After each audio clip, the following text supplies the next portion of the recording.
Niltaqgħu għad-29 podcast ta' dan l-istaġun.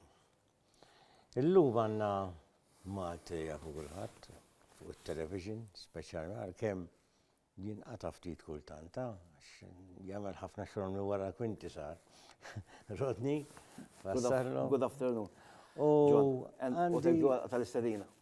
Għazek, inti wieħed minna, xempijella. Parti mill-magna, ma ovvjament insegwi. Magna taħt. Parti mill-tim tal-programm, imma nħalli fidej il-protagonisti għal. Il-fattina li għandi għaw, kelmu fuq taw ġiex minn tijak. Li trid. Umbad bat li Ellen fil-weekend, li miħaj ma Simon u anka ma Dr. Muscat li soħrajn. Kollu għaddejn, isna magna biex ovvjament l-MPL niprofaw kim jista' jkun u l-kampjonat ikun suċċessu vera.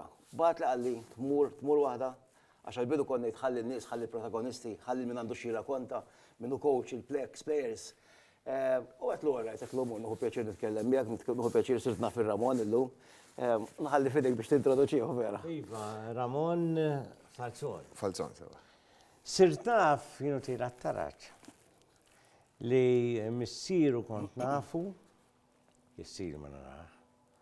Imma kont nafu għax kien il-Viċi President tal-Mafa. Tiftakru ġew kompanju inti President tal-Mafa, kien Viċi President. Id-dedita Fizmin ġew kompanju. Fizmin kont tesorir. Il-Mafa għamlet anka fi żmien tiegħi meta kont qabel l-MPL, kont għamilt 7 snin l-MFA u kollu niftakar ġifieri one of the top member associations. Kien bdija minn imkien il-MIBK ġew kompanju. Illum jidher li hemm David Abdilla u nies oħrajn illi imexxu fil-Mafa kif qed ngħidu waħda mill-most prominent member associations. Għax illum il-ġurnata l-member associations u di ovvjament xi ħaġa li m'għandniex naqsmu mal-MPL għandhom valur kważi għandhom valur iktar mill-klabs tal-MFA.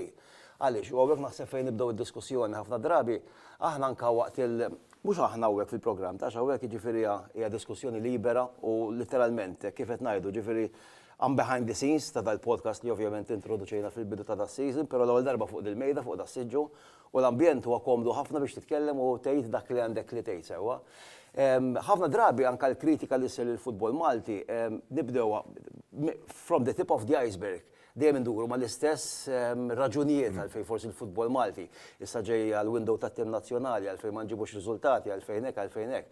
U ħafna drabi ninsew l-eruq ta' minn fejn ġejn l-issues, ġejn il-problemi. U da semmejna tgħid li fejn mort mill-member associations mill-Mafa u dal-affarijiet. Il-member associations il-Mafa fi żmien kellna l-ISA, il-JASK, il-ġida u oħrajn qed jagħtu valur anka fis-soċjetà Maltija li jkollok players amateurs li permezz ta' dawn l-associations qed jagħtu kontribut lill-futbol Malti. Il-problema ġejja l-clubs. U din naħseb ixxu li ma tantx li hija sinifikanti, però ma tantx tqum. F'pajjiż bħal Malta, gżira ċkejkna bħal Malta, popolazzjoni kienet 400,000 illum ma nafx, ma noqgħodx inżomm l-istatistika tal-600,000 u għandek 54 klabb. Għandek 54 klabb. Sintjani ma jilabux dik. Għandek 54 klabb membru. Jiġifieri bej il-Malta Premier, bej il-Challenge League, l-Amateur League 1, Amateur League 2 kienu 53 riċentament u naħseb kienet inizjattiva pożittiva ħafna daħlu l-Victoria Hotspurs. Imma xorta għandek ħafna u ġifieri għal pajjiż żgħir bħal Malta. Però ovvjament xi ħaġa li niddiskutu dwarha, però qatt ma nistgħu nagħmlu xi ħaġa. Jisemmew ġieli r-reġuni li klabs jingħaqdu f'reġuni, tipu ħafna drabi nġibu eżempju Pembroke, Melita, Luxol u Swieqi li huma kollha klabs diligenti però huma klabs żgħar. Tissemma però ovvjament ħadd ma jkun irid iċedi l-biċċa tiegħu u ovvjament għandek l-aspett politiku. Tan kollu, l-aspett politiku li kull klabb għandu l-vot. U nafu li kull 4 snin għandek elezzjoni li ovvjament bis-saħħa ta' dawn il-klabs jitilgħu il-hierarchies li jmexxu l-futbol Malti. Ej xi ħaġa sara wara x'qed ħafna jien. Sorry? Bdejt tajjeb. Bdejt vera bat diskussjoni, astennejt tajbu process. Għadek bomba. Għana konna nagħmlu programm flimkien, ta' tiegħu kien ma kien jistidinni. U forsi għalek jgħed kod, għax għed fi l-memorji ta' żminilu. Kontrattak kien jis, mux fuq il-wan. Fuq il-għawek, TVM. Tak TVM. TVM kiemela, TVM, il-ħat fil-axija. Jien konteb, kien Xavier Darmanin. Xavier Darmanin, Kontu jidher li kontu jiena kont l-anchor u kont il-prezentatur u kontu tal-Turn Now Into Savior, ovvjament analisti top, ġifieri dak iż-żmien kont isegwi llum il-ġurnata qed nieħu pjaċir. Illum il-ġurnata qed nieħdu pjaċir għax għamel żmien il-buż ħanejli John. Kien waqaf literalment, he was out of sight completely. 13-14 years. U bis-saħħa tal-MPL u bis-saħħa ta' Alan li ġabar nukleu grupp ta' nies miegħu fosthom il-John, fosthom il-Bużu. Reġgħu attiraw klura. U meta kont nara l-futbol Malti, ma kontx insegwi l-futbol barranin, tiġi xtejri, ma l-Inter, Inter u Arsenal. U ma Rabat Ajax, ovvjament. Dik dejja. U ma kontx narhom, la l-Inter u Arsenal, la dan ara baħna, meta nara l-Inter, bħassotu tifna. Imma vera, ma bdejt narhom. U ġida l-MPL, d-dimuni ta' MPL, mis-sena l-oħra. U f'daqqa waħda kien hemm dat-tip tal-logħob tal-ewwel ma tat-tieni, 3 darbit jilagħbu l-ħamrun, 4 darbit il-belt. Norganizzaw hospitality events, Ramon, li jkunu tajbin ħafna. Introduċejnihom aħna, jiġifieri it-tasks u challenges huma kbar. Dis-sena partikolarment lobit kbar illi sa mhux qed nikkritika l-ħadd, ġifieri ċirkostanzi jinbidlu minn epoka minn żmien għal ieħor. Però jiena llum il-ġurnata ma żgħir, ġifieri għandi 46, John ikbar minni, ġifieri mhux qed ngħidlek 20 sen ilu, sa 5-6 years ago, Ħamrun Birkirkara, Ħamrun Valletta, Belt Furjana, qatt ma konna biss nimmaġinaw li ħanilabuhom jew ħanorganizzawhom fit-Tony Bezzina Stadium. Dejjem dawk huma lobietta ta' qali minħabba sigurtà minħabbek tidħol għaċ-challenge u fil-ħajja din f'kollox. Jekk ħadd tidħol għall-challenge, qas jekk issib l-ikbar ostakli fid-dinja, jekk tgħid ħadd tagħmilha tagħmilha. Ma nagħmilix waħdi, għala nimexxina kollha, għala nilkapta flimkien ma' Dr. Muscat, però ovvjament bl-ispirazzjoni u bil-puxxi li jtuna sewwa jekk għandu jsir xi ħaġa jrid isir, ikollok diffikultajiet għax dak fl-aħħar mill-aħħar qed taffronta qed taffaċċja supporters, jiġifieri minn kull saf tas-soċjetà, però ovvjament da xi organizzazzjoni, traffic map, dawn l-affarijiet, l-events li norganizzaw. Naħseb illi mbagħad li ġara kien li rajthom. U rajt il-bottom 6, li normalment qasar ħares jom, jien tajrxin da. U interesset għakem, ġisabiħ ta' u kull fejn nimxi, anka għamil żminni xawdex, jarawni n-nies, x'fażulli ta' futbol inventaw l-MFA, x'pasta żgħata li jilagħbu kontra xulxin. Għattoma rajtu jien ta' vera rajtom. Mela fis-sajf iċempilli Sandro Mikallev. Għalli tikellmek għal-għana veret, ma nafux ta' għalli rabat mizzewwex ta' Le, sekonda ħan korreġja. Mizzewwex il-Furjana. U senjura. Rabat ħalli ma semmux il-Furjana. Le. Tifeħ inti tħobb il-Furjana u. Le. Joqodu r-rabat. Joqodu. Pero jini missira naf. Fissat fuq il-rabat. Rabat Ajax ġifieri. U kien ħabib taħija. U għalli nixtiequ nkellmuk u kien hemm Joseph Muscat, għallu nixtiequ nagħmlu podcast. Dak il-ħin għasadni nara logħba futbolin, tkellem fuq podcast, għasna f'xaw. Għadu jfehmuni fuq is-sistema, mbagħad kont tkellim miegħek, mbagħad kien hemm party u l-hospitality u bdejna. U llum ma nfallix waħda mhux hekk, ikun hemm il-lob Taljan u l-lob Ingliż. U tfallihom? Ma nara kien hemm l-Arsenal til-ġimgħa, għandha xejn ma tlifniex. Mal-Everton jista' jkun. Mal-Everton. U nfittex biex nara ma rsaxlok. Għax kellha implikazzjoni kbar il-logħba. Tifhem, nfittexha. Il-build-up tagħha. Tara kif sirtin. Tifhimni, kien jinteressani. Barra hekk, billi jiena aħna hawnhekk dan huwa tal-MPL, m'għandniex dawk il-piki li kien ikonna qabel dak kellu kontrattak, kien kont nagħmel replay, hemm l-argument ta' stazzjonijiet oħra. Li kulħadd jibbi biex juri tiegħu l-aħjar. Aħna m'aħniex li aħna l-aħjar minn dawk. Dawk jibqgħu hemm. M'għandniex competition ma' programmi. Dawk jibqgħu hemm. Aħna qegħdin biex inkabru il-logħba tal-futbol u n-nies jiġu iżjed il-ground. U għall-iskop tagħna meta tkun ovvjament taħdem hawnhekk ikollok mhux pika il-kompetizzjoni Jekk kienx penalty jew biex jew, il-programm se noqgħod tal-futbol niddiskuti, biex il-programm tal-futbol ta' TVM Sport ikun aħjar minn tan-net, nistgħu nsemmuhom tal-replay minn Fat nsemmihom. minn tal-argument, aħna saħansitra anka apparti li ovvjament President. parti mill-rol tiegħi u tagħna li anka nitkellmu magħhom regolari sal-bira stess kont f'komunikat ma' Christian, Clinton Buħaġa nitkellem miegħu spiss qed tifhem u anka stidinniehom għal dal-programm ukoll. Jiġifieri fl-aħħar mill-aħħar l-MPL it's an entity. Ovvjament dejjem nemmen jiena ġifieri bħala punt ta' tluq dejjem għandu jkun hemm ċertu distak bejn l-establishment li l-MPL illi ġiet ikkreata biex ovvjament organizza l-kampjonat u ovvjament il-medja, iżżomm rispett dejjem ikun hemm dak ir-rispett reċiproku, però fl-aħħar mill-aħħar l-importanti li jkun hemm il-kuntatt u l-komunikazzjoni tibqa' waħda pożittiva. U mhux li aħna qegħdin hawn biex nattakkaw ir-Ramon Falzol li kont referi fl-oba biex ngħidu li penaltis ma tajtomx, imma il tal-Furjana tajtom, il tal-Belt li dak nagħmlu meta kont nagħmel programm u nġibu l-filmati. Aħna mhux għalhekk qegħdin. Aħna Biex qegħdin. tolli il-profile. Ejjew warawhom. Istanna il-video Football video support. Football video support. Ejjew waraw. Taraw iġbex. Kultant easy tgħid li hu penalty, easy tgħidlek, però bil-video support jiena rajta onestament li l-ola livell aqwa mill-VAR jien personali. Għandek backup b'saħħtu ħafna. Din semmejta. VAR igerfxu. Semmejt il-Clinton, din semmejta meta reċentament kont mistieden ukoll fil-programm l-argument fuq il-One u semmejta. U taf inti f'dawn il-programmi jkollok ħafna nies tal-futbol dejjem titoqgħod attent, imma titoqgħod b'seba' jnejx tajt. U dik kienet xi ħaġa li qetta, jiġifieri I took the plunge in saying it u wara ma mill-ġimgħa ta' ġifieri wara mort id-dar u qed kelli raġun jew sewwa with hindsight li kelli ngħidlek u l-istess ħaġa li u ħadd ma kritika u l-istess ħaġa li qed jgħid John issa u nerġa' nirrepetiha sewwa għax kien hemm infaħħani għax qed kif qed jgħidha tajjeb ħafna John. Il-FVS għandha ħafna ngħidu mhux aħjar mill-VAR għax il-VAR fl-aħħar mill-aħħar tiswa ħafna iktar mill-FVS. Qed twaqqaf il-logħba inqas mill Però għandek ħafna punti pożittivi li bil-VAR m'għandekx.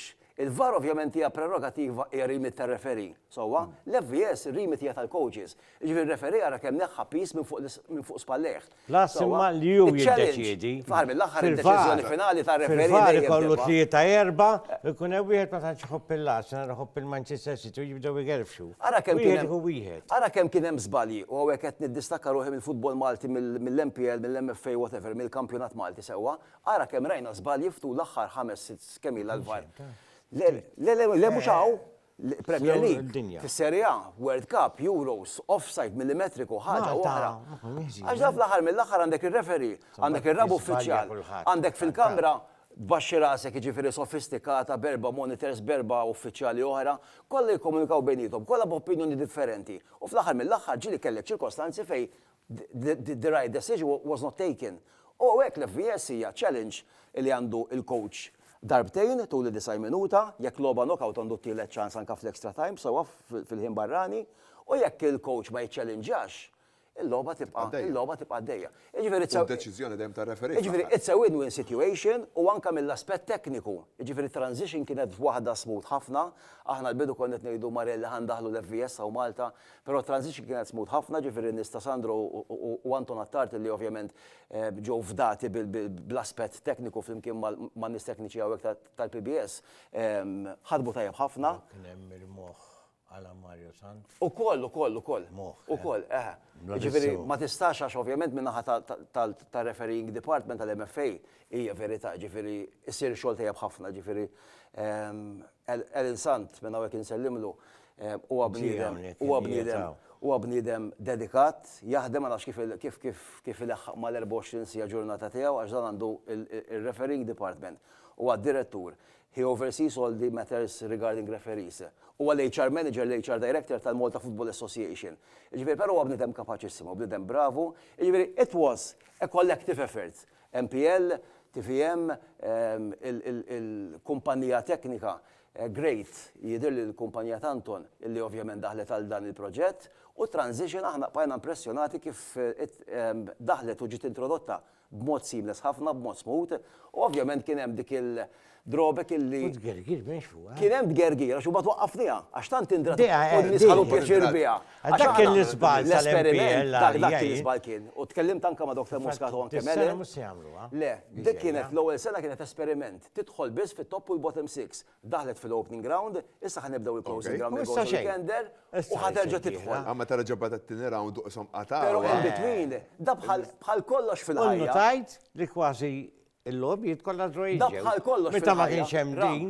Da bħal kollox, anka sempliċiment da, jekk dan tajtuli, jew regalajtuli, jew xtrajtu minn għandek u qed jaqdini tajjeb.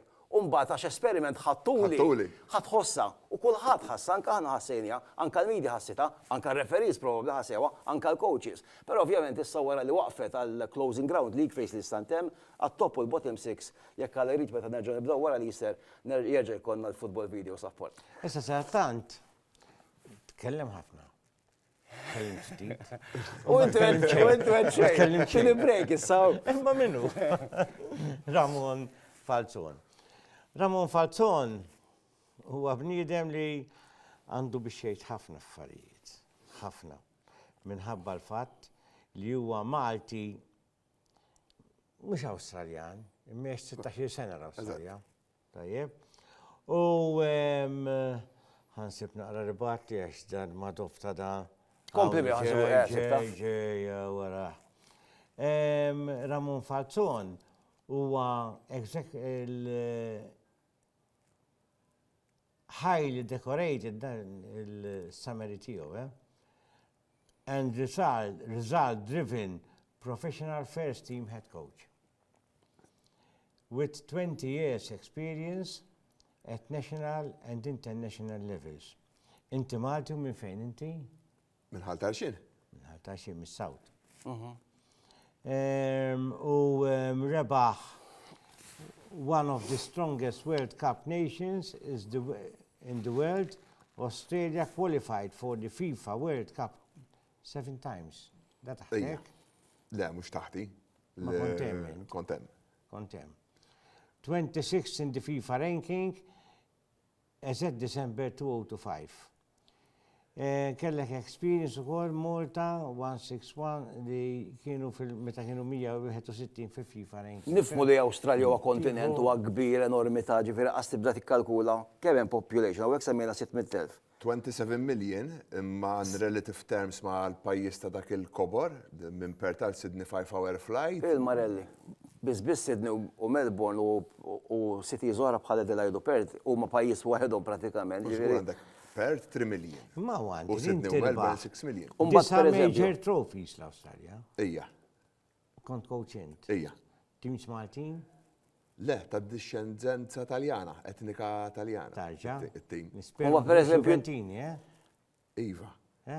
ħafna Juventi. U jien Juventi u koll. Kien hemm xi taħwida Per eżempju daw il-Maltin, għalhekk ġejt għall-aspett ġeografiku għax kbira li ħares kull Malti li hemm l-Awstralja tkun tafu jew tiltaqa' miegħu jew jkollu kuntatt miegħu, però niftakru kien hemm perjodu riċenti kellna semmejni anke qabel programm il-Brimer. Kien hemm Manny Muscat, kien hemm John Hutchinson li huma bbażati l-Awstralja u anke labu għal pajjiżna. U kien hemm oħrajn. Ġibtul daw inti ġibtom? Jew biex jiġu? Ġabitom l-MFA. Ġabitom l-MFA, ma ent ftit peress li per eżempju kont l-Awstralja, Bjorn Vassallo jiena morna skola fl-imkien. Dejjem iżomm relazzjoni u qiegħed president tal-MFA jien qiegħed nikkowċja l-Awstralja u I've got access għal dawn l-affarijiet. Ija, l-raġuni mhux professjonali, raġuni personali, taf ġenituri jaslu ta' dik l-età ma jistgħux jibqgħu jagħmlu l-vjaġġ. Ġejt inti għal kollox hawn. U not ħaltarxin. U futbol qed tissegwiħaw? Ija, dejt insegwih ovvjament meta kont l-Awstralja. Kemm ilek hawn? Issinni fuq xarej. Fuq xarej. Le, minnix wisq. Xi ma tantx ħafna ma malan? Le, riċenti kollox riċenti. Mill-Awstralja ovvjament kont insegwi r-riżultati tal-Premier. Biss ovvjament issa dal-aħħar xarej qiegħed hawn taf intitla tal-allob, pereżempju dik tal-hospitality li qiegħed, kont qiegħed hemm dik kienet il-ħamrun mal-belt. L-aħħar waħda dik kienet 24 January, one of the most successful. Kont hemm? Le xejn. Kont hemm int? Fallew ċans tajjeb il-belt fl-aħħar. One of the most successful, it was a Saturday, 24 January. Fallew ċans tajb il-belt U fl-aħħar. raħal ġdid, Ija, mela, mux għalek semmejt lek daw il-lobit qabel qaskom toħlom li jisiru hemmhekk, imma kellna naħseb fuq 150 ruħ il-hospitality. Apparti li żewġ sajt kienu mimlin. Ftakart għax dik l-Awstralja drajta kull logħba pre-game hospitality u Malta. Tajni, frix kun birraċċep minn tal-Awstralja, mettija. Imdorri u koll, da brekit pawza ta' 16 sena mill-Awstralja, ġo dak iż-żena seħħab biex kun birra u koll meta kien Malta, qabel mort l-Awstralja. Ejja, u hemmhekk issir il-ċisk issiba wkoll l-Awstralja. Jimpurtawha wkoll. U xi ħaġa hekk ta' fint tgħid, okej, l-Awstralja kontra Italija meta 16-il sena nieqes, Malta dawk l-affarijiet ma niftakarhomx jien. Għamal li rajta dik il-logħba belt ħamrun tgħid okej, tajjeb, qed nindunaw li dik il-hospitality tgħin qabel. Kont tarom Malta? Il-futbol Malti kont issegwi qabel? Il-futbol Malti. Meta kont ngħixaw iva. Għax kont involut fil-coaching at youth level, biss ovvjament meta kont l-Awstralja, diffiċli ħafna għax l-lobit fuq it-TVM. Dik il-hospitality Nazzjonal ġieli jkun hemm xi logħba li tgħid tirnexxi li tara, imma rari, Dik il-hospitality event li għadek kemm semmejt hija parti wkoll minn pakkett minn Match Day Experience. Jiġifieri dik hija just li konna ovvjament il-mistednin tagħna, konna l-guests, il-guest tal-klab, il-klab ovvjament intuħ l-autorità anka li jibatilna l-lista tan-nies tiegħu u dal-affarijiet, il-mistednin il-guest tal-MPL, ġurnalisti li ma jkunu xogħol jkollok tnejn minnhom, tlieta minnhom ikunu ovvjament jew fil-production team Sponsors jagħmel li peċi, tiktib li xejn, ġast tgħid li ġej. Mhux kull darba toqgħod tiktib nagħmellek karta. Għax kultant toqgħod b'seba' jnejn mhux b'maġġon, ta' ġifieri però hawn Malta n-nies sensittivi. Le, in-nies sensittivi ma jiena ħafna drabi tant inkun għaddej miljun ħaġa fuq dawn l-affarijiet illi kolli lista. U ċerti nies niżilhom for granted, ġifieri ikun ilhom niżel naħseb minn Monday morning. U jgħid li nsejt, ħatibat li parking permit, ħatibat li jekk ngħidlu ilu das minn ilu das serba tiegħek. Però li ħanna ħawaqfek di biex il-hospitality hija parti minn pakkett, ikonna l-Match Day Experience. Ikonna DJ qabel, ġifieri l-activation fil-halftime ma' stazzjon ta' radio partikolari, ġifieri biex is-supporters dejjem iżommhom on their toes. Taf kif tintoġu b'dik għax nitgħamel. Ħafna. Però li hemm sabiħ ukoll li inti minn ma trid dakinhar inti bdejt iddaħħal, tintroduċi il-familji. Mela, jien għandi l-mara li qatt marat logħba futbol f'Malta. Okay. Ma tiegħi żgħira. Żgħira t-tnajn għandha, ġifi żgħira ħdejja, 70. Però qatt ma marret u bdiet tiġi. U toġoba iżjed ta' raħal ġdid milli ta' għali, tiskanta. U aħna kulħadd jgħid raħal ġdid. Għax ta' għali għatem, raħal ġdid hemm dak l-ambjent ta' familja, hemm dak l-ambjent. Ġifieri jiena anka qabel, ġifieri qabel tħanna fl-MPL, ir-rugby ilhom jagħmluha kull meta kien jilgħab it-tim nazzjonali. Kont ngħid bejni u bejn ruħi hekk, ġifieri mhux li konna nagħmel drama fuqha ta' imma kif daw jagħmluha, kif daw għandhom dik leġ, dak l-entużjażmu li jagħmlu daw l-affarijiet u l-futbol isu kollox mejjed dak iż-żmien. Jien niftakar ukoll, ġifieri mhux l-ewwel darba, għax inti semmejt il-Furjana, ġifieri kulħadd kellu t-tim favorit tiegħu, ġifieri llum il-ġurnata. Hands on heart, jien naħdem ma' kulħadd u jistgħu jikkonfermaw il-klabs kollha tal-Premier, naħdem kollha magħhom l-istess, nistmu minn daqs kollha kemm huma, u ġifieri ir-rispett huwa wieħed reċiproku. Imma qabel mhux l-ewwel darba taw ma rridx inkun drammatiku u mhux qed ngħidlek li l-MPL ix-xemx telat malli twaqfet malli ġiet introdotta l-MPL. Ikun il-ġimgħa on a Friday ta' fintillob is-sibt u l-ħadd u tibda tgħid aħna li nħobbu l-futbol, il-Furjana ma' min da weekend, il-Rabat ġieli ġrat, il-Belt ma' min, il-Ħamru ma' min. On a Friday li l-lob ta' u mbagħad ovvjament tara l-fixtures l-għadha dak iż-żmien tal-gazzetti sewwa u tkun taf li għandek Ħamru Belt, Furjana Ħajberjes u dan affarijiet. Illum il-ġurnata l-fatt li għandek il-build-up minn qabel qed tiġġenera l-interess. Sejm l-issue tal-format. Jien ovvjament noħseb fost affarijiet oħra fl-MPL il-page tal-Malta Premier fuq il-Facebook u l-Instagram sewwa. Dal-aħħar wara dak li ġara Marsa Xlok Valletta l-ġimgħa li għaddiet, u ovvjament spjegajna l-permutations, l-accumulator u ħaġa u oħra dal-affarijiet, u ovvjament issa għad hemm inċertezza, nammettu, il-format għad hemm inċertezza fost is-supporters hemm barra. Jien nagħt nuri empatija ma' supporters, is-supporters Għandhom raġun. X'inhi The supporters are always the client of football. The client is always right. And the supporters are always right, sewa. Pero anka l-kritika li sir, jiena nsegwija, ġili we reply in a good way, sewa. Min jikbinna. Il-fatt li. Għandi l-WhatsApp tiegħi.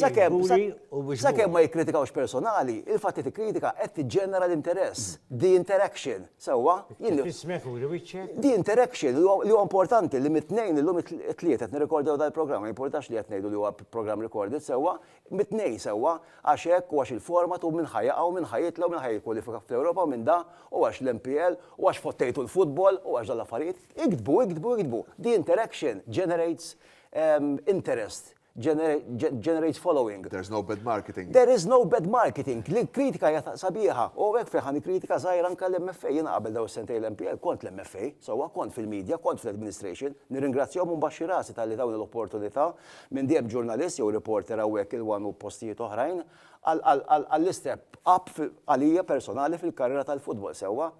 Jien mhux l-ewwel darba, għax inti semmejt il-Bjorn, mhux neċessarjament Bjorn mill-President direttament. Illi pereżempju kien ikun hemm kritika fuq is-social media fl-MFA u tiġi ordni minn fuq, hide that comment, għalfej. Mela supporters mhux is-supporters iżommu ħaj il-futbol, mhux is-supporters, ma tistax tagħmel Jien noħodha minn aspett ta' coach. Jekk in-nies jibdew jikritikaw. That is generating interest. Anka sabiħ il-familji. Per eżempju, jien għandi tifel, sentejn għandu, daqs naqra, għat mara futbol da jasa. Mux hekk għadu U ġibtu mal-mara, hemmen. L-ħalloba ta' għali li kienem. Hospitali t-axħar wahda Floriana 1, ħamru Spartans 1. Diskurjaw fl-axħar sekonda. 97 minute Matthew Gulda jimir. U ta' tifel tijaj, asjaf minn huma ħamlu, asjaf li jum il-rabat, ġifiri ħasra. Jitla biwifa fuq is-sit tal-VIP. ċab, kolu ja gol, skurjaw. Li skurja minn skurja, imħab pjaċir. Dak it-tifel, darboħra u tfal oħra bħalu, jħarġaw morru l-futbol ma' missierhom jew mommhom. Int qed trawwem tfal diġà jaraw il-futbol Malti, segwu l-futbol Malti, għax qabel mhux hekk jridu naraw l-Intel, il-Manchester, l-Aston Villa, whatever. U joġobhom l-eċitament li qiegħed preżenti fil-ground. Għax xirra dak l-għajjat, u l-għajta kienet immensa dak kien fl-aħħar sekonda l-gol. Għali hu festa kbira. Supporter ta' diletta, teenager jew whatever, qed nalla ċaħħa mal-halftime activation li konna ma' stazzjon ta' radju privat, anka sponsored ukoll minn Melita PLC, fost ħafna sponsors li għandna u dejjem qed jikbru. Il-competitors ta' dil-competition, ġifiri daw ma jmurux ġast literalment jamlu 5 minuti biex jaddu l-ħin fil-halftime, daw jarpu regali kbar sewa wkoll. Nasużaw supporters minn kull tim li jkun għaddej f'dik il-logħba partikolari. U li tkun passjonati, kollok 15 sena ngħid għalija meta kelli 15-16 sena jew 16 tibda titfarfar, 13-14 li kont skuż il-kelma mhux ħanużax kera blemme. Imqareb. Le, ħanuża bl-Ingliż għax il-kelma bil-Malti ddejjaqni, onestament. I was crazy about football. Kont taf li ma kelmet nirreferi. I was crazy, I was passionate about football. Tkun għama jgħidlek għama. Allora titqgħod sebajnej.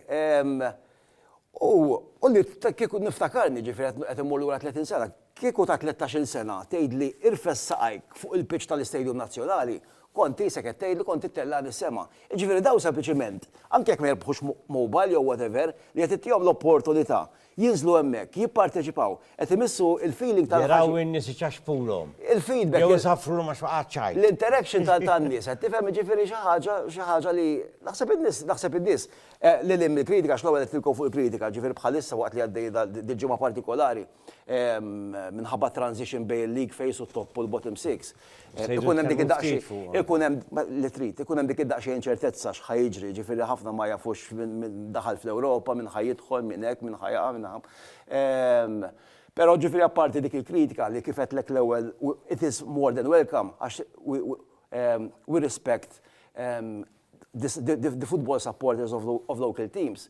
Pero on the whole, meta tasar kollox kien hemm ħafna reactions pozittivi, ġifiri ħafna pozittività, nies jinkoraġġuk, ġifiri, u fl-għam l-aħħar il-miżin huwa favur. Taf x'kienaw, Rodni, taf xaw.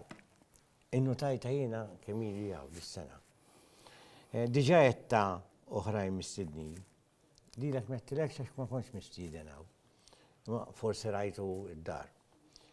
Għaw ħafna. L-MPL, l-administration tagħha, kollha kważi l-istess età. 30s, 40s maximum. Iż-żajr ċer, SEO, għalla iż-żajr. Għalli ħeddabu għaxetlu li xjaħ. Il-baby. Il-baby tagħna. Imma xorta 35 kemm għandu. 34 għal jidirli. Iva, 34. Ma mittul ta' daqstakom. Mux ta' daqstijaj. Kolla jisom daw l-istess età. Mela għandhom l-istess mentalità. Pero barra dawn, barra l-administration tal-MPL, dija l-istess età, li xaħwiħed naħseb huwa Joseph Muscat. Dr. Muscat jidir li kellu l-berdej jenna, ma niftakarx kemm għal. Naħseb li xaħwiħed.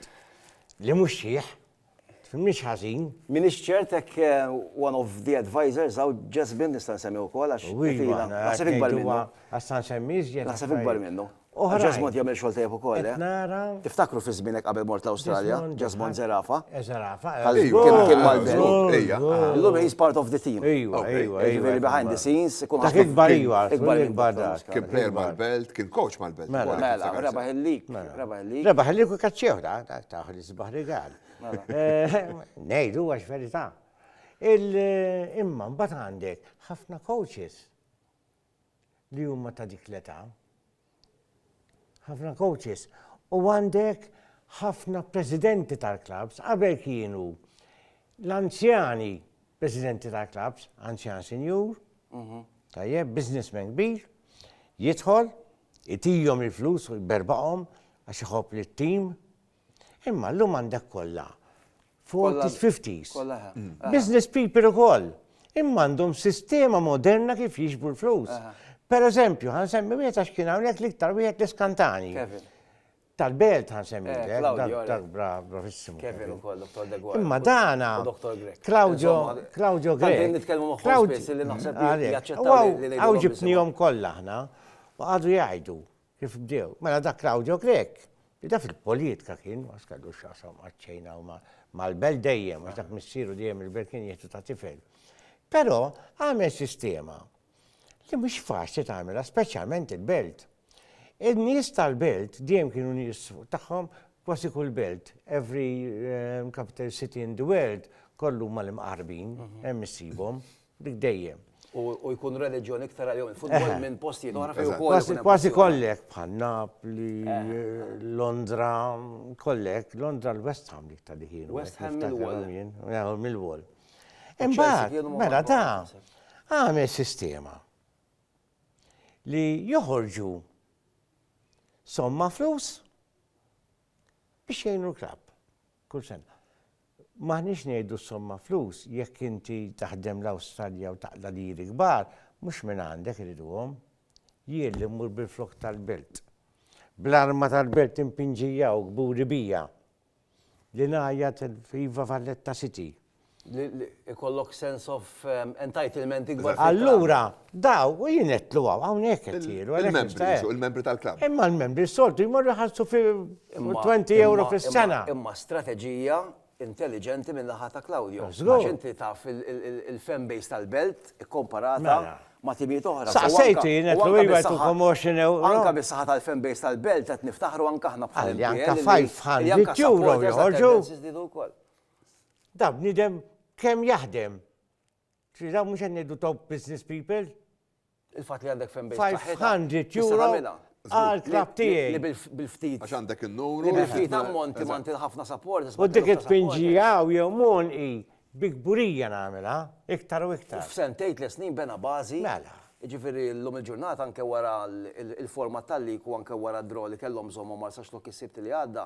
Għadhom mhumiex hemmhekk, tax ġifieri u aħna ġifieri konna kawti biex spjegajna x'ħaj jiġri eżatt għax inti għandek il-possibilità li issa Marsa Xlok wara li tilfu postom fl-Ewropa fid-dwel dirett ma' Valletta għad għandhom ċans tajjeb li jiġu fl-ewwel u fit-tieni pożizzjonijiet. Ġifieri għandek il-possibilità ta' Final Four għad hemmhekk għax ħafna diġà qed jgħidu Valletta fl-Ewropa jekk jieħdu trofi Valletta u finalissima bejn Ħabrun u Florjana. Però stajt għawdex ħanibdew Ħabrun Marsa Xlok mill-ewwel ġifieri Ħabrun rajnihom kemm iddelu kontra konna proposta ġifieri ma Noħolmu li Ħamrun għamlu din il-kampanja kollha anka fl-Ewropa li kulħadd li anka jien naħseb għamiltu anke intom mill-id-dar qed nara logħba tal-Ħamrun, mitej mhux Ħamrun jisin rabti. Tajjeb, ma Maltin. Xinnarom rebħu jew ġabu dro jaqbiż id-dmuħ.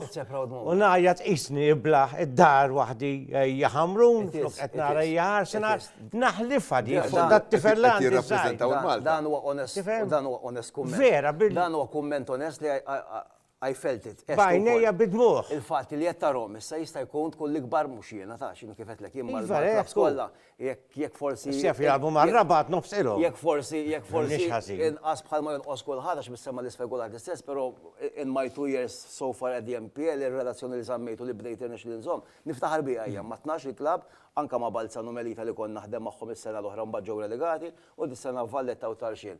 Però iva, ġifieri il-fatt li qed tara tim Malti fi grupp tal-Conference League u anka ngħidha nidher emozzjonat jaqbdek il-bar, qed inħoss li qed jaqbad il-bar. Mhux qed tidher imma qed inkun onest u verità. U verità, ġifieri l-esperjenza kienet unika. L-esperjenza kienet unika, din l-esperjenza l-ewwel darba l-Klabb Malti fil-gruppi ta' kompetizzjoni Ewropea.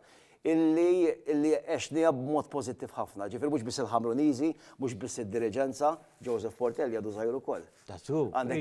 Għandek il-President tan-Naxxar u tal-Hibs għadhom 30s naħseb Adrian u Ranier, ġifieri jew early 40s. Ġifieri kollha kif kienet. Ma neħdux qata, mhux hemm xi qata, li f'daqqa waħda jitfaċċa xi tim ieħor għawċija, għax Kerċem mhix jinsew, Kerċem anka. Kerċem mhix jinsew ix-xewkija dejjem hemm. Ħabtu l-bib. U jidirli wkoll issa l-futbolawċ ovvjament dal-aħħar sentej anka ħanitlew dwar Gozo Weekend għax ġabdejna għaddejjin fuq. Però kont insegwih indirettament illum il-ġurnata għandna l-ħbib tagħna wkoll mill-GFA, mill-Visit Gozo anka mill-Ministeru li huma l-moħħ flimkien magħna biex ovvjament dal-Gozo Weekend ikun suċċess. Imma qabel dan kollu jiena kont insegwi niftakar it-timi tawċin. Li dejjem kien ikollhom kampjonat, jien dejjem kont impressjona ruħi il-Gozo Stadium, mhux hawnhekk għax ħammorru nilagħbu hemmhekk issa logħbet li jmiss, ta' minn meta kont iżgħar sewwa qabel dħalt fl-administration. Il-pitch kif iżommuh.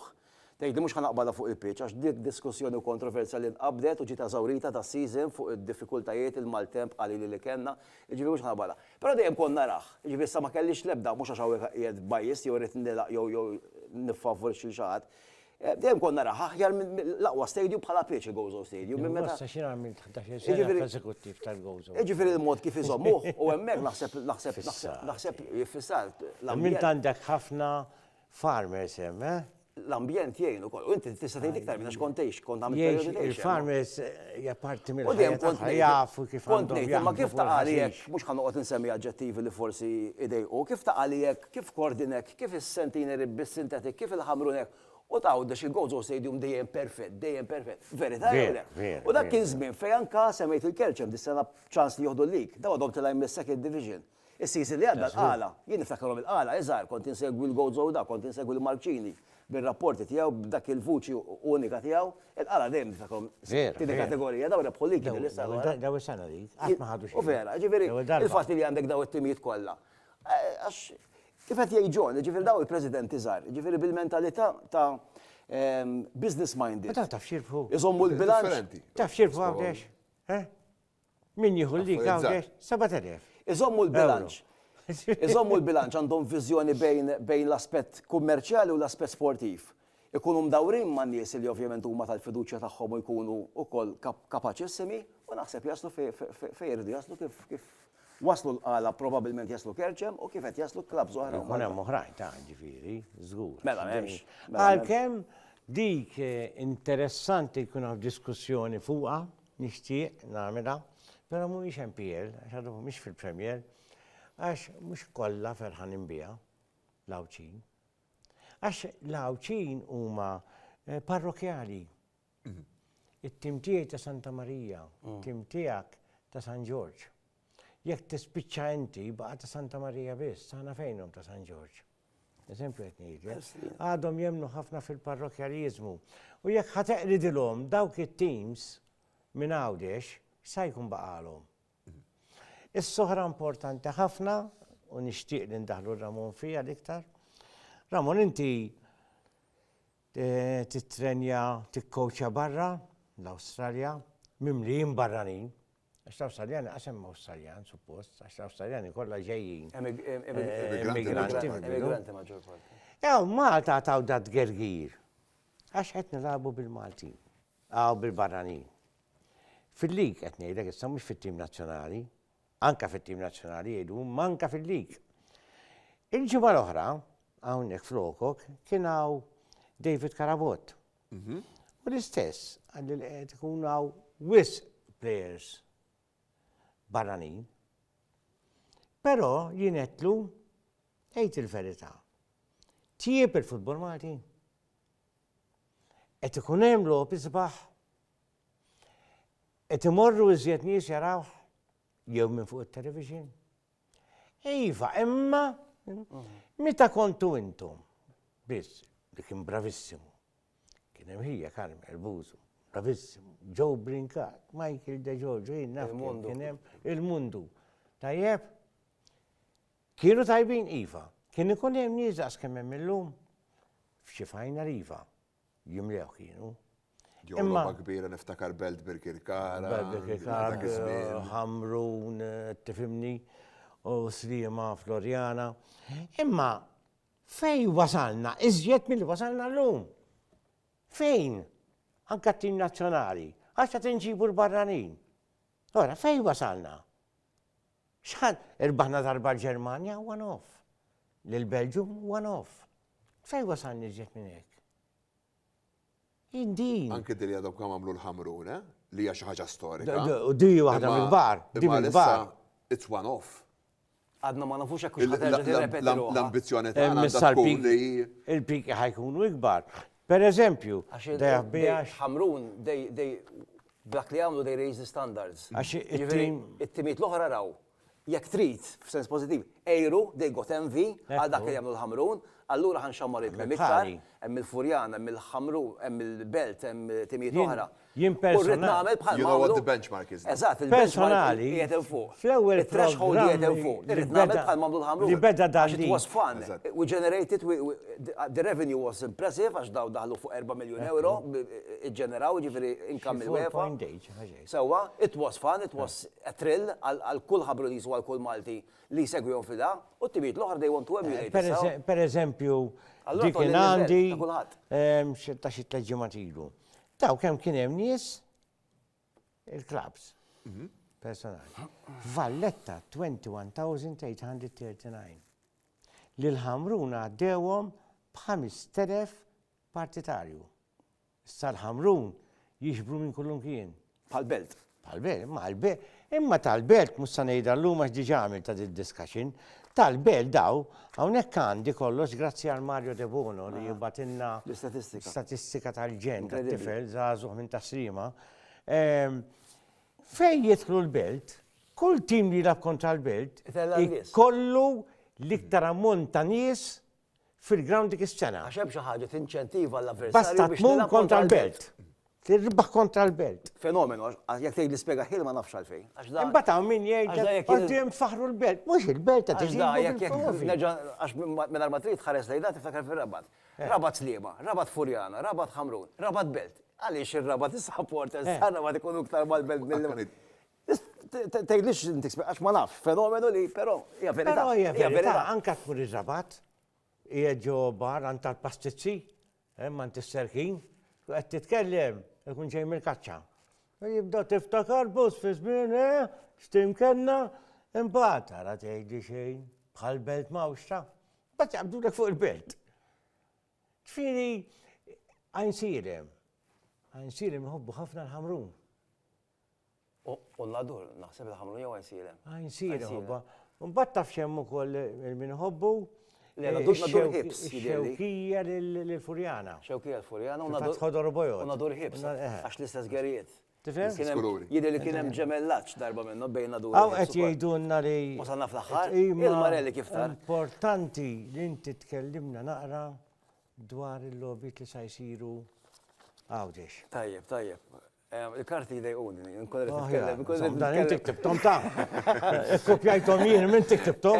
Mela l-Gozo Weekender it-tieni edizzjoni semmija qabel xejn semmija għalin ukoll Semmija Ellen anka fil-programm fil-programm il-kampjonat ta' Envin ukoll Anka fil-programm għax kien suġġett li inti qbadtu ovvjament minn ħaġa l-oħra però twas fan li qbadna diversi Bħala suġġetti. ġurnalisti iktar fass. Ija, il-baranin, il-benchmark tal-baranin mux suppost li tizdiet, ġifiri sa' d-diela ser nibqaw bi 11 il-barrani u 11 il-Malti fil-Match Day Squad, jistaw jilabu sa' maximum ta' 8. Kif kienet din kien Malta li jizdidu. Tlet Maltin, ovvjament aħna bħala Maltin, ovvjament aħna nipuxxaw kemm jista' jkun anke l-homegrown, il-players li ovvjament trabbew twildu Malta, trabbew Malta ovvjament qed jagħmlu futur, ma naqtawlhomx qalbhom il-players Maltin. Ġifieri di tal-baranin, il-fatt li ħadd bħal-istess, ma jfissirx li l-barrani ħajlab dejjem, għandek labs jilabu 5 baranin, hemm min jilab 4, min jilab 6, imma min jilab 8. Malti tajjeb qattmu ħajoħodlu postu l-barrani.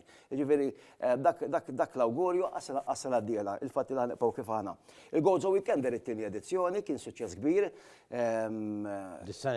Is-season li għadda kien il-match day li għadna kemexna l-aħħar match day tal-Closing Ground League phase u kienet determinanti qabel ma jibda top u l-bottom 6. Darba mxejna għall-ewwel programm ta' top 6 fl-ewwel ġurnata ta' top 6 ħadkun għawdex, u mbagħad għandna midweek program, u mbagħad għandna l-bottom 6 il-ġimgħa ta' wara, ġifieri ħadkun ġimgħa ta' xejn penjattiva. Fil-ewwel għandna Naxxar Lions Floriana. Marsa Xlok Ħamrun, Valletta Gżira. Dawk huma top 6 meta jirritorna l-kampjonat issa in Battarxin Zabar, Mosta Slima, Ħibien Jizbik Ikara. ħaġa ħalli nisifmuna. Issa għandna l-waqfa bħalissa tnejxu l-waqfa tan-nazzjonal. Lobit importanti nawguraw anke tim nazzjonali. Aħna tkellimna hekk b'mod oġġettiv, l-MFA għandha ħafna pożittiv, għandha negattiv kif għandna aħna wkoll sewwa, però fejn jidħol it-tim nazzjonali ġejja logħba li tista' tibdel il-fizjonomija ngħidu hekk tat-tim nazzjonali wkoll kontra Luxemburg, possibilità ta' storja wkoll li jiġu promossi għal-League ċe tal-UEFA Nations League. Malta Luxemburg 26 nhar il-ħamis tal-ġimgħa d-dieħla għaw Malta, u mbagħad 31 meta tkun festa u Malta 31 March l-aħħar jum fl-istadium ta' Luxemburg il-logħba ta' ritorn. Wara l-waqfa tat-tim nazzjonali mbagħad jasal l-Easter. Easter weekend għandna trophy, semi-finals, Valletta Birkirkara, Naxxar Lions Gżira, Saturday 4th April, Easter Saturday. Mbagħad ġimgħa wara, jirritorna il-Yo Health Malta Premier.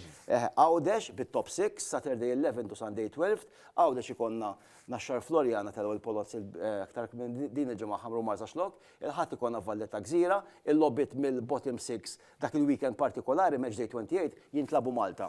Nerġgħu nirritornaw Malta 3 u l-4 bi-programm kollu Malta minn Match Day 29, nerġgħu morru għawdex għal Match Day 30 fejn top 6 jillabu Malta, fosthom Floriana Valletta. Bottom 6.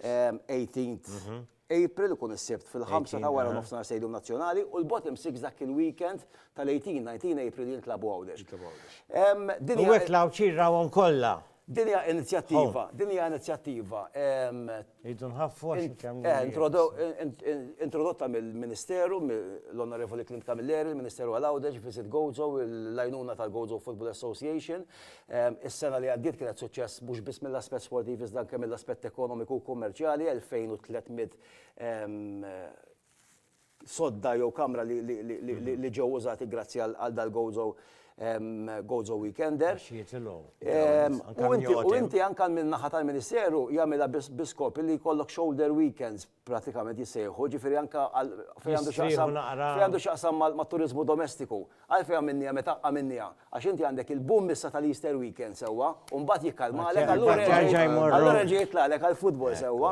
U qed nanticipaw illi dik l-edizzjoni tal-Gozo Weekender anka tiġġenera fl-ekonomija uċija ma' 600,000 euro, ġifieri iktar minn $500,000, xi ħaġa li it's a win-win, qed intelaw in-nies, qed tilagħbu futbol f'ambjent differenti, is-supporters qed jieħdu pjaċir, l-eċitamenti qed hemmhekk u ovvjament l-ekonomija uċija. U xi ħaġa qed tibbenefika wkoll. Sa noħroġha minn hawn minħabba li jiena producer ta' programm Sport Għawdex li huwa fuq TVM. L-Isport Għawdex li huwa tal-Ministeru tal-Isport Għawdex. Għadu kemm kelli intervista u ikkupjaw li l-futbol il-water polo. Il-water polo Karl Tsoaw. President, għadu kif qalli u on TV li se jagħmlu bħal futbol se jagħmlu żewġ weekends jirabu il-water polo fil-pisċina ġdida ta' Għax hemmhekk hemm indoor pool ġdida, vera. Fil-ġifieri competition. Xi ħaġa pożittiva. Xloba, ġifieri ħajżidu anka l-water polo. L-isport jista' jibbenefika għal dan l-aspett ta' ekonomija uċija, domestic tourism. Domestic tourism. Ġifieri daw l-aspetti, daw il-buzzwords kollha, però kollha fl-aħħar mill-aħħar kollha għandhom sinifikat biex eventwalment dil-gżira li tanti għal qalbna, mhux biss għall-Lawċin iżda anke għall-Maltin li jitilgħu iżoluha. Tali rasi wieħed wara dak il-bib. Lesti. Prosit. Thank you, Ledo. ħafna kajjela. Kienet interessanti, anke inti Ramon żgum sa tkun. Jiena jien meta Għax issa li Grazzi, tinġibek grazzi wara li tal-istedina. tara, issa tibda tagħti kritika tiegħek u x'qed jogħġbok f'dan il-futbol Malti u fejn sa tmur. il-fatt. Tgħidilna fejn sa tmur. Il-fatt li d-dissija taret ħadna pjaċir niddiskutu. ħafna. U nistidnu fisem Elim, fisem Dr. Buskat, fisem l-MPL, ħalli dak li għadna kemm semmejna naraw kawdex ukoll digaw dimana gozo weekend. Ġobni il-mod maġġel tiegħu ta' kif jitkellem imma jinftiem. U qatt mejdek ovvjament, għax ovvjament, għax hawn ħafna. Proset. Mhux fil-sports, sa. F'kollox. F'kollox hawn Malta. Grazzi, Siebi, thank you. Ovvjament u da. Proset Ron. Proset, grazzi ħafna. Proset lilek. U Grazzi proset ħafna. Ramon. Keep it Tnejn up. Thank you, erre, Ramon u Rodni. Bad bużu. Ciao. Ciao, thank you, guys. Niltaqgħu ġimgħa d-dieħla.